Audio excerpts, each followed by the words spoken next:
Hello and welcome back. Samara here from coachingconsciouscreators.com, here to give you more tips and tricks and life hacks to help you create a life that you truly desire. So I've decided that for the next 5 days, I'm going to be focusing in on how to generate more self-love.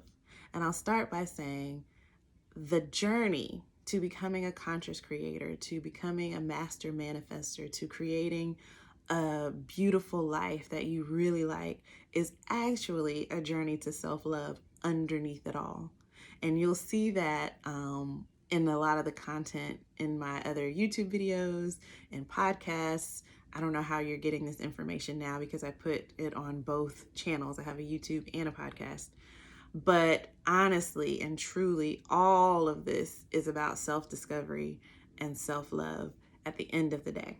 So originally I was going to do a single episode about 5 ways to generate more self-love. And as I got into the content, I realized there was so much to dig into in each of the 5 areas. And so what I'm going to do is split it up into 5 days. So for the next 5 days, that's going to be the focus of the content.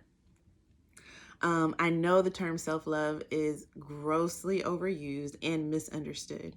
And whenever I see people, especially on social media and things like that, posting all these memes about how much they love themselves and how, nobody can bring them down, and, these very defensive memes about how they experience self-love, ironically, I see that they don't understand the concept at all. So I'm going to start by breaking down what is self-love really? And then I'm going to go into the 5 different ways that you can generate more of it in yourself. So I personally, and I think a lot of people struggle with this, got self-love confused with self-esteem. So what's the difference? Self-esteem says my accomplishments make me worthy. My ability to fit in and please others makes me worthy. And some of us can get really good at that. Like, I'm a very accomplished person. I have high confidence in my ability to achieve whatever I want. And so you would think that that would be the source of self-love, but it has absolutely nothing to do with self-love. Self-confidence, self-esteem, self-love, very different things. And so a lot of us are miserable because we don't understand that little difference. And we don't understand why we're unhappy or unsatisfied, or why we're not attracting the experiences that we really want. And it's because we're missing it. So what is self-love truly? I like to use metaphors and examples to start. Think about those situations that you've heard about where a parent was extremely abusive to a child, but that child just unconditionally loved that parent. When that child looked at that parent or thought about that parent, that child said to themselves, basically, that is a reflection of me. And so it's difficult for me to accept that this person could be horrible. Like, I just love them because they are my parent, period. And this is a tough example, but it's an illustration of how love doesn't have to have those conditions. And it's so funny because most of us find it easy to love other people that way. But when it comes to loving ourselves, we put all these conditions on it. If you find yourself saying things like, I need to, or I should have, or man, I wish I had, or I should be like this, thinking if you can just read another book, if you can just develop another skill, if you can just make better decisions, if you could just do this, do that, then you'd finally love yourself. You're struggling with confusion between self-esteem and self-love. So love is unconditional. It is not based on any activity. That's why it's frustrating when I see people say, self-care and self-love is bubble baths and perfume and all that kind of stuff. That's like 5% of self-love. And that is a reaction to a state of mind, a way of being. That is not in itself self-love. So if someone runs you a bubble bath, let's say you're in a relationship and your partner runs you a bubble bath, you don't say, oh, now I know they love me. You know what I'm saying? Like, it's just something they do because they already love you. And so when we talk about self-care, those are things that should be natural reactions to your love for yourself, not another task on your to-do list. So the number one thing, and this is truly the foundation of all the other four, and it's so important, is to care about how you feel. It's just shocking. It was when I realized how little I cared about how I feel, it was like the wool was taken off of my eyes. How can I possibly show myself love and compassion if I don't even care about how I feel? How can if we look at other people, we say, how can you call yourself my friend, or how can you call yourself my partner when you don't care about my feelings? But then we don't care about our own feelings. We don't think it's important to prioritize how we feel. And there's a very good reason for that. When we're children, and I'm guilty of this as well, as a parent, we are shaping our kids, right? We're preparing them for life. We are trying to teach them discipline. We are, really concerned about their education, their ability to read and write and do math. Like, we just really, out of love, want to prepare them to be able to survive. And so when we're in the midst of disciplining, sometimes we say we say, put your feelings to the side, focus on the task at hand. There's nothing wrong with that, but it has to be balanced with that management of feelings. So let's say, for example, you're trying to get a kid to practice their arithmetic or math. I don't know if people say arithmetic anymore.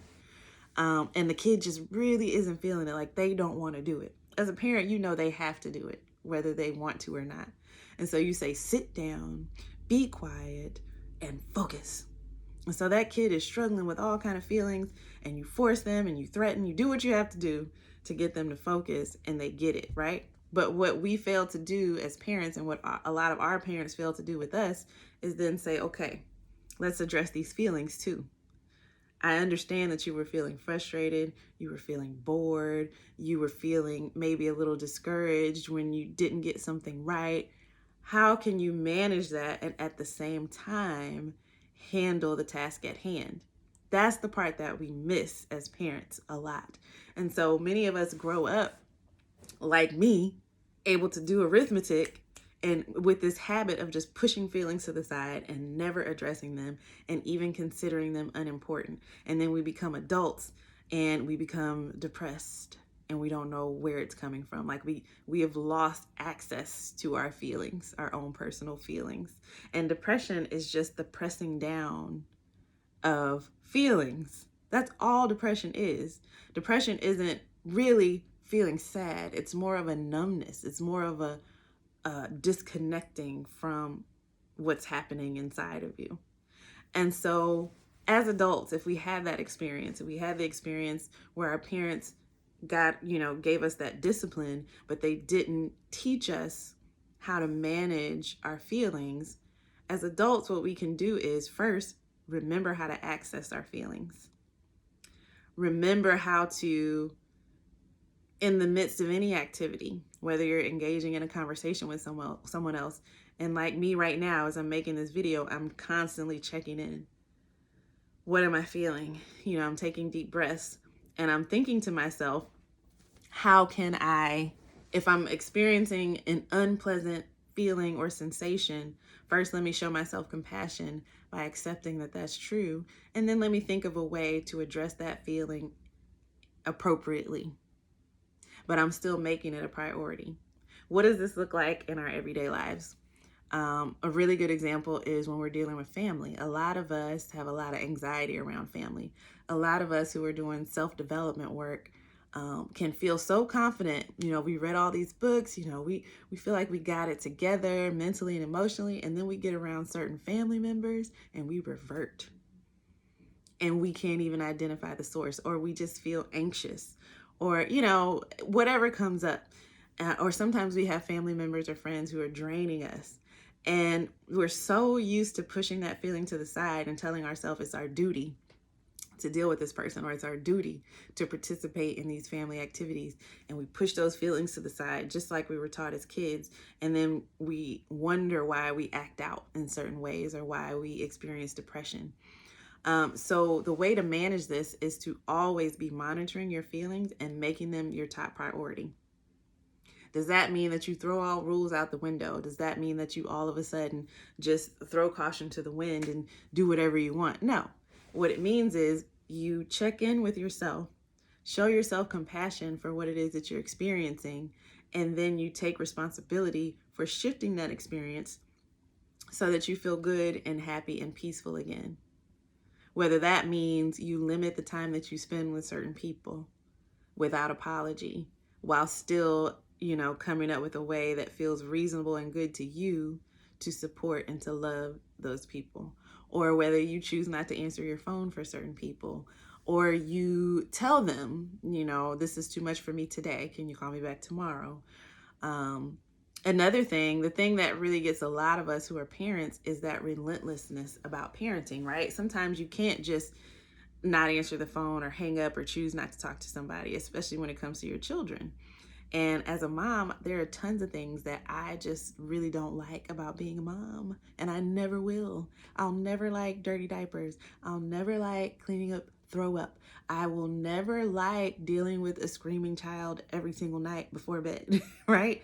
But I can't just say, boop, I'm going to ignore that. Like, I'm just going to walk away, turn my back, give you the hand. No, I have to deal with it. So the way that I manage that personally, and you can use this for any other example, is to acknowledge that I'm frustrated in the moment while it's happening. Acknowledge that I'm sad or that I feel stuck or frustrated, whatever the emotion is. And then I tell myself, how am I going to get myself back to a state of peace and happiness? I have to do this thing. I have to change this diaper. I have to calm the screaming child.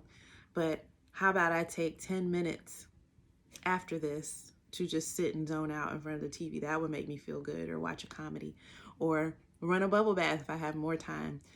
But I'm making how I feel and my experience important. My feelings matter. My experience matters. And it's amazing how many people forget this. And then there's the other extreme. We talk about people like narcissists or whatever.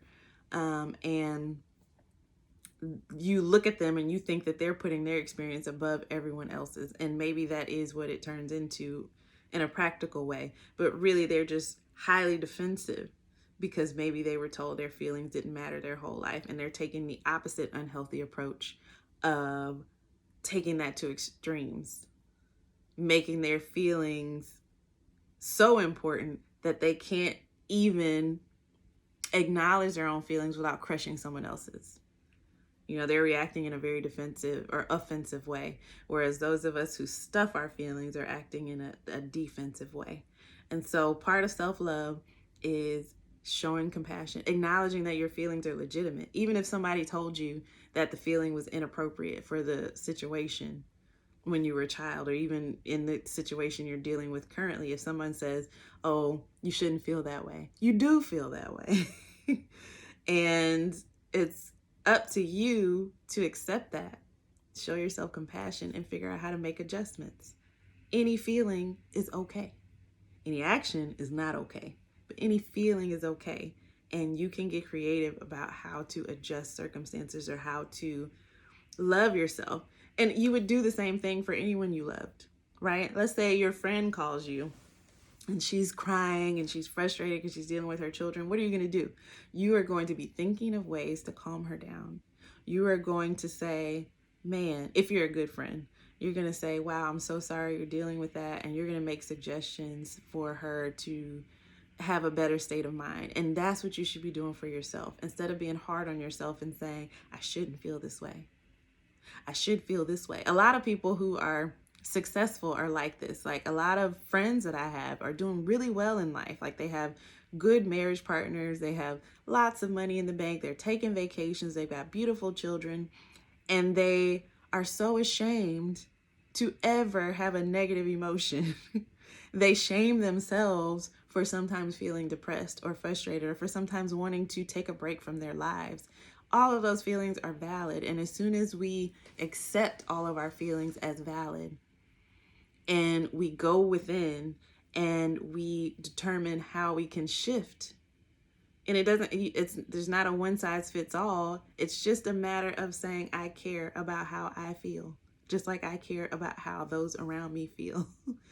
And it's a simple thing, but it is the foundation of all the other practices that I'm going to go through for the next 4 days. So that's really the gist of it, guys. I have been doing Patreon videos as follow-ups to these videos.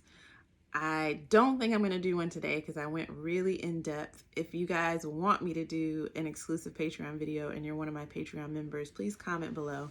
But over on my Patreon, it's for $5 a month. After I do these YouTube videos, I go over there and I show you guys the tools that I actually use to implement the things that I'm telling you about. And I go into detail about how those things look in my own life. So if you're interested in that, check the link below. Go over to the Patreon. I also got a request. I did the 28 days of gratitude with the book The Magic over on my Patreon.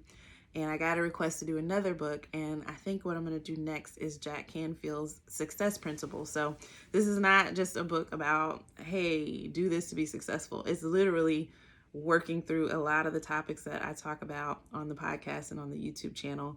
I actually have a workbook that goes along with it. So what I'll be doing in the Patreon is I think it's 40 principles. For each of the principles, I'll be doing like a high level overview and then walking with you guys through the content in the workbook. So again, if you're interested in that, go and check out the Patreon. And I will be back for the next one for more advice on how to generate more self-love. Thank you.